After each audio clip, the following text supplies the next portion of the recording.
November 1943. Rabaul. The dawn came not with sunlight, but with fire. The sky above Simpson Harbor glowed like a second sun, an orange furnace that swallowed the clouds. The roar of engines, the scream of bombs, the thunder of collapsing hangars, all of it merged into one endless sound, the sound of an empire breaking. From the volcanic ridges down to the jungle airfields of Vunakanau and Tobarasteel melted, and aircraft burned. In the harbor below, warships lay scarred and listing in their own smoke. Within hours, what had been Japan's strongest fortress in the Pacific, the pride of its southern shield, was reduced to flame and ruin. More than 100 planes vanished in smoke. Hundreds more lay crippled across the runways. But this wasn't just another Allied victory. It was the price of arrogance. Japanese commanders had once believed Rabaul was untouchable, too far from American bombers, too fortified to fall. They had concentrated their entire air fleet there, confident that no enemy could reach them. They ignored radar blind spots, stretched supply lines to breaking, and trusted the myth of invincibility more than the facts of war. When the U.S. Navy finally struck, there was nowhere left to run. Rabaul, the so-called fortress of the South Seas, had become a trap of its own design. Beneath that fiery sky, the myth of Japanese supremacy began to die. For all its guns and planes, Rabaul was defenseless against one thing change. The war had shifted technology, had outrun doctrine, and belief had blinded reason. This is the story of how a single fortress built on confidence and concrete became the turning point of Japan's downfall in the Pacific. How fire, steel, and pride collided over the jungles of New Britain. And how, in that light, brighter than the sun, an empire began to crack. If you were standing on that burning shoreline in November 1943, what would you have seen, first the fire or the end of an era? Tell us where you're watching from, your name or country, and share your thoughts below. History feels closer when we remember it together. January 1942. While the world was still reeling from Pearl Harbor, Japanese forces swept across the South Pacific and seized a small port on the northeastern tip of New Britain, Rabaul. What had once been an Australian colonial outpost was about to become the beating heart of Japan's Pacific Empire. To Tokyo, Rabaul wasn't just another base. It was the key to everything south of the equator, a perfect harbor carved into volcanic rock, deep enough to shelter an entire fleet and close enough to threaten Allied lines from New Guinea to the Solomon Islands. Within months, engineers and labor battalions transformed the smoking caldera into something extraordinary. They carved bunkers into cliffs of ash-built tunnels that ran for miles beneath the ridges and spread 6 airfields through the jungle canopy. From the air, Rabaul looked almost beautiful, a steel flower blooming in the Pacific. But it was a flower of war. Over 100,000 men poured in, infantry pilots, mechanics, and sailors. They called it the Fortress of the South Seas. Its twin commanders, General Hitoshi Imamura of the 8th Area Army and Admiral Junichi Kusaka of the Southeast Area Fleet, believed it was impenetrable. Every Zero fighter, every anti-air gun, every bomb the Empire could spare was funneled into this single bastion. From this citadel, Japan struck outward, bombing Allied positions in New Guinea, raiding shipping lines and launching offensives into the Solomons. To the high command, Rabaul was proof that Japan's rise was unstoppable. But beneath the discipline and the shining ranks of aircraft cracks were already forming. Imamura and Kusaka commanded separate forces, Army and Navy, each loyal to its own chain of command. Communication was rigid. Rivalry ran deep. The very system that had built the fortress would one day help destroy it. As Rabaul's defenses grew, so did its isolation. The more it fortified itself, the more it turned inward, blind to the shifting tides of war. From above, the fortress gleamed like armor, but armor can become a coffin when the enemy learns how to strike around it. By mid-1943, the tides of war had turned. While Japan was building walls, the Allies were learning how to go around them. From headquarters in Brisbane and Pearl Harbor came a plan called Operation Cartwheel, a vast coordinated effort to neutralize Rabaul without ever having to storm it. American, Australian, and New Zealand forces began advancing like a slow, tightening noose, capturing airfields across New Guinea, and the Solomons building new bases that pushed the range of Allied aircraft farther and farther north. At the same time, long-range B-24 Liberators and PBY Catalina patrols mapped every runway, every gun emplacement, every convoy entering Simpson Harbor. Japanese pilots saw the sky as empty. In truth, it was full of watching eyes. From Honolulu to Espiritu Santo, Allied intelligence stations like HIPO, famed for breaking Japanese codes, fed a growing picture of Rabaul's defenses. They learned when the convoys arrived which airfields were active, and even how the weather over the caldera could mask an approach. Rabaul, once the watcher, had become the watched. But the real weapon was not just bombs, it was isolation.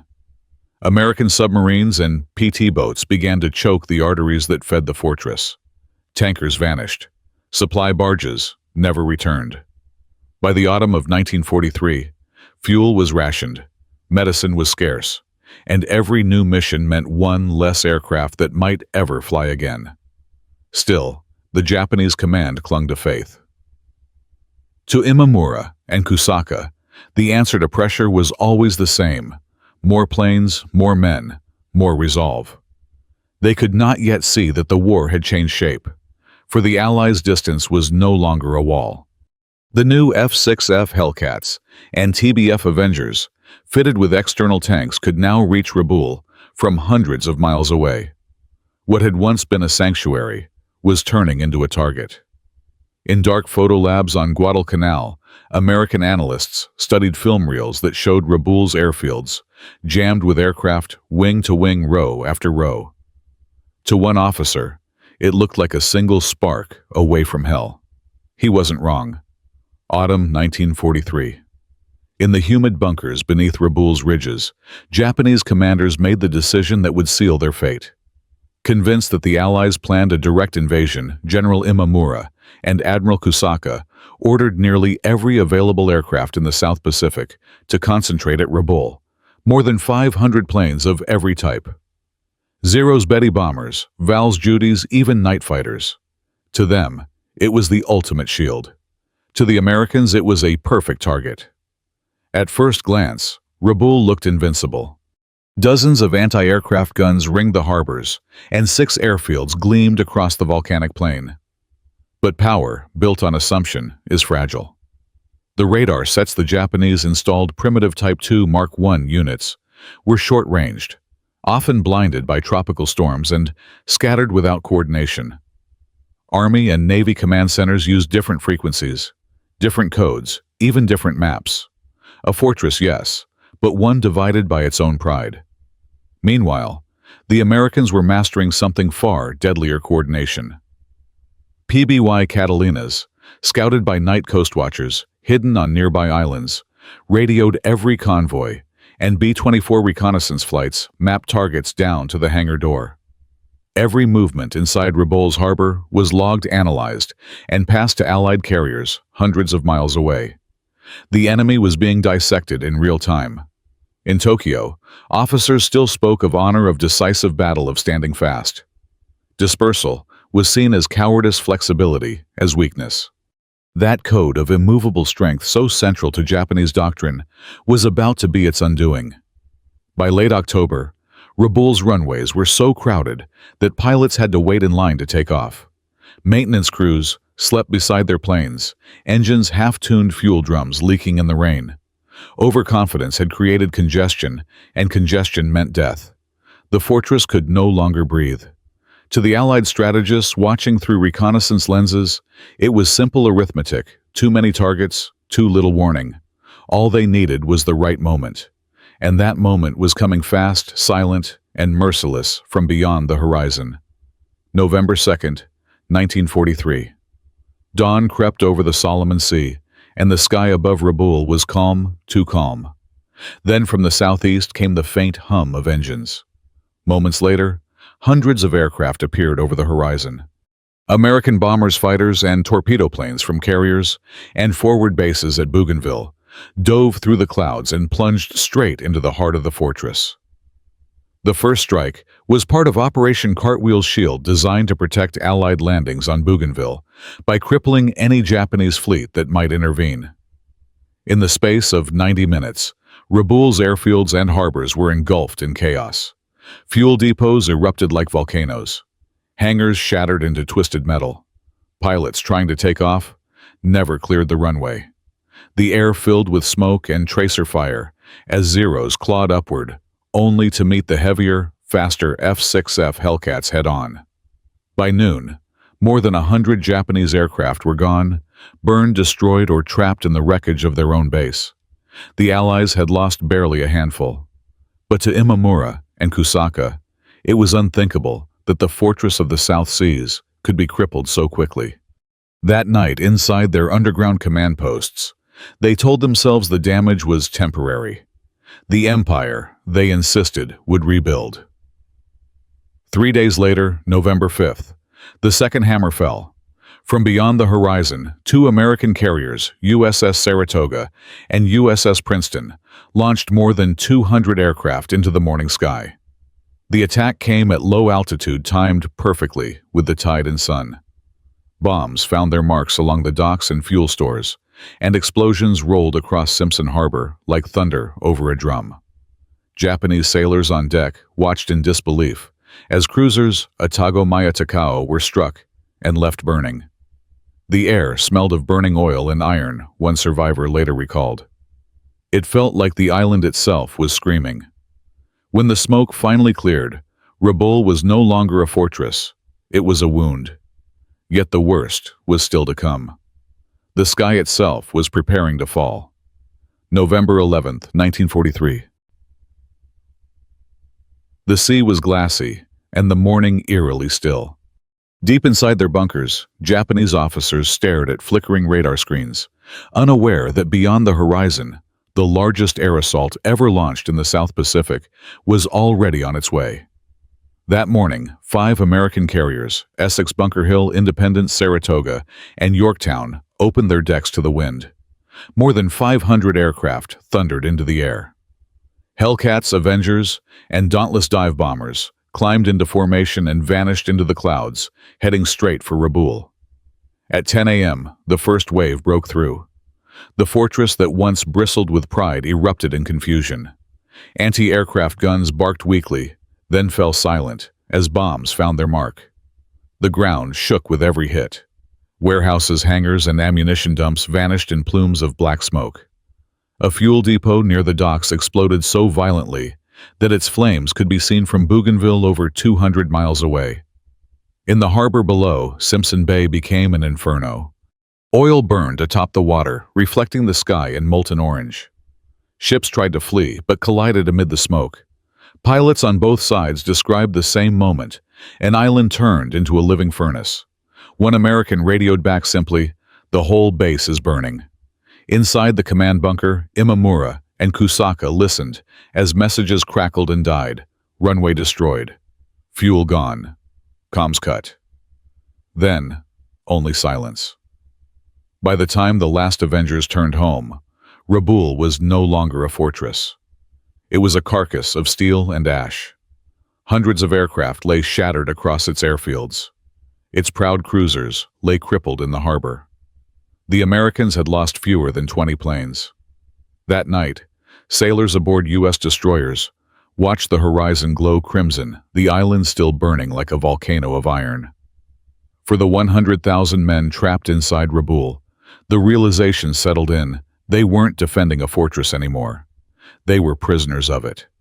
And though the flames would fade in days, the silence that followed would last for years.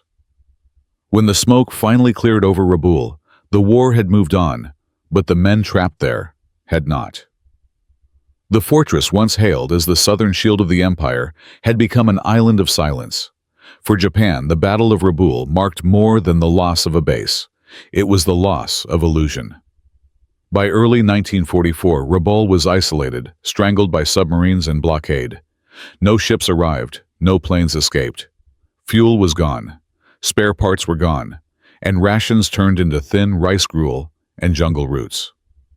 The 11th Air Fleet, once a force of hundreds, now had only a handful of flyable aircraft.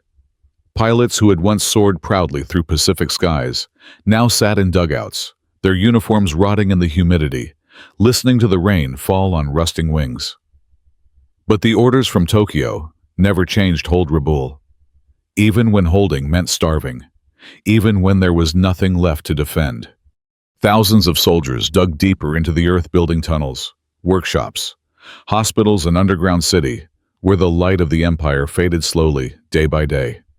The Allies never invaded. They didn't need to. Operation Cartwheel had worked perfectly. Rabaul was left to wither in isolation, bypassed, but not forgotten, a ghost fortress sealed off by sea and sky.